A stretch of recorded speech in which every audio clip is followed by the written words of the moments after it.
Γεια σας και καλώς ήρθατε ξανά στο George Melitzanas. Θα κάνουμε άλλα 3 live hacks, όπου θα είναι πιο εύκολα για να σας διευκολύνουν τη ζωή. Πρώτο hack θα το είναι εδώ, όπως βλέπετε, ανοίγει. Για να το στερεοποιήσουμε και να μην γίνεται, βάζουμε Το σπάμε από μια κρεμάστρα. και το αφήνουμε εδώ.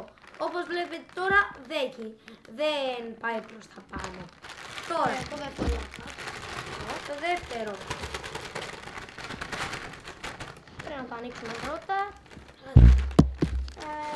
Όπως βλέπετε εδώ, άμα το αφήσω έτσι θα πέσει. Το μόνο που έχετε να κάνετε είναι να πιέσετε τις δύο άκρες μέσα και να το...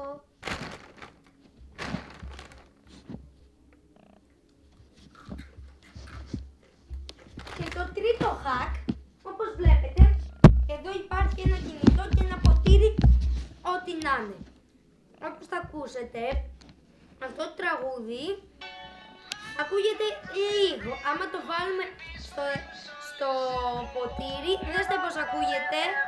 Ακούγεται πολύ πιο δυνατά και σας διευκολύνει να ακούγεται μουσική σαν ησία. Αυτά ήταν για σήμερα τα βιντεάκια για τα life hacks.